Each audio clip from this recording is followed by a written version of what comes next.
1971 et enfin 1973.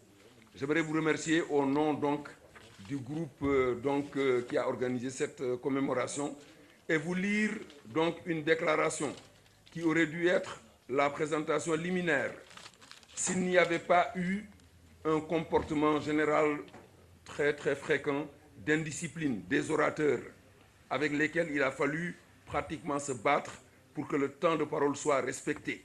Ils sont rares ceux qui ont respecté le temps de parole qui leur a été imparti. Il faut à ce propos la féliciter, en particulier le professeur Alassane Wade, le docteur Diallo Diop, le camarade Mamadou Diop Decroix, le camarade Moussa Kane à la limite, le camarade Mokhtar Diak, qui nous ont gratifié d'exposés, qui ont été clairs, structurés et respectant la limite du temps, le camarade Birahim Diagne, qui a respecté le temps, parce que c'est très important dans ce genre de manifestation. C'est parce que le temps n'a pas été respecté que nous allons partir d'ici avec la frustration d'un public qui n'aura pas pu s'exprimer. Et cela est indépendant de notre volonté. Je vous assure, nous avons travaillé dans la discipline et la rigueur parce que la première réunion que nous avons tenue pour cette manifestation, ça a été le 2 mai. Donc c'est en moins de 3 semaines qu'on a réalisé ceci. Et avec nos ressources propres, sans l'assistance d'aucune fondation. Notre argent, notre discipline, notre travail. Avec des procès-verbaux que chacun recevait régulièrement jusqu'à ce matin.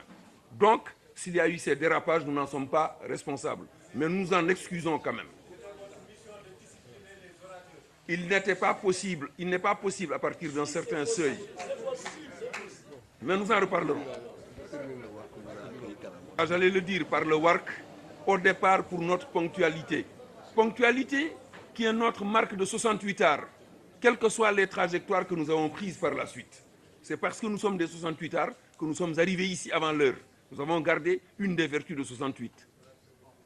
Et nous remercions M. Ousmane Sène de nous avoir donné l'hospitalité et d'avoir largement excédé le temps qui aurait dû nous être imparti. Ceci dit, deux réflexions. Mai 68, il y a eu des livres d'histoire qui ont été produits là-dessus, qui ont commencé à être écrits. Il y a des thèses qu'on écrit actuellement. Mais mai 68, ce n'est pas encore tout à fait l'histoire, parce que grâce à Dieu, nous sommes encore vivants. Ça s'est passé seulement il y a 45 ans. Et l'histoire est une chose, pour paraphraser Clémenceau, à mon avis, beaucoup trop sérieuse pour être laissée aux mains des seuls historiens. Nous sommes encore des témoins vivants. Nous avons notre part à apporter. Et le passé n'est pas mort, il n'est même pas passé, comme disait William Faulkner, l'Américain, 1897-1962, prix Nobel de littérature en 1949. Le passé n'est pas encore mort parce que nous sommes encore vivants. Une autre chose pour terminer, à propos du PAI, tout à l'heure, Ousmane Diaye et moi, nous nous rappelions l'épisode de l'élection du comité exécutif de l'UDES en 1968, quand il a été élu trésorier, et que je m'étais présenté contre lui pour être trésorier. Tout à l'heure, il a beaucoup ri parce qu'il se rappelait parfaitement cet épisode-là. Après, il est venu me dire, mais tu es vraiment un crétin.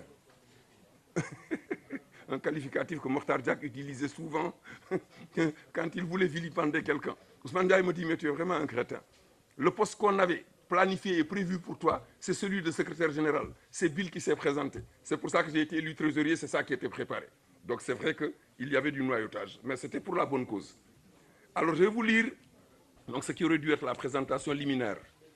Qui sommes-nous? Ce groupe donc qui a initié la commémoration. Nous sommes un collectif de personnes éprises de sciences, de recherche scientifique, de littérature et d'histoire. Notre collectif est animé par le souci de conserver sur papier et dans des films documentaires les traces de nos idées, nos images, nos souvenirs et expériences des événements de mai 1968. Sur cette ère de crise sans précédent, en tant qu'acteur dans les mouvements d'étudiants et d'élèves de l'époque. Pourquoi cette table ronde maintenant? À l'occasion de présentation de condoléances aux familles d'amis, acteurs de mai 68 disparus, est née l'idée d'organiser le mercredi 29 mai 2013 la commémoration du 45e anniversaire du mercredi 29 mai, jour de l'assaut de la cité universitaire par les forces de l'ordre, de l'arrestation des étudiantes et étudiants et de la fermeture de l'université de Dakar.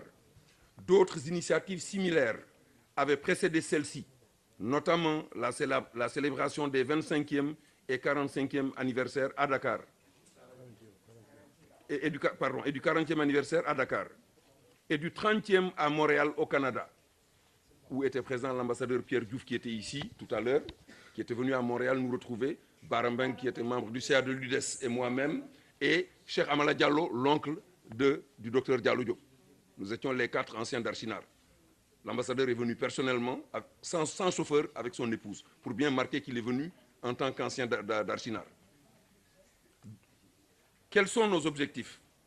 Premièrement, réunir le maximum d'acteurs de mai 68 en vue de recueillir pour la recherche de la vérité leurs témoignages et susciter des débats, pour apprendre, se comprendre dans un climat serein et avec le juste et profond respect des opinions et positions diverses. Deuxièmement, réaliser à partir de ces témoignages des livres et films documentaires.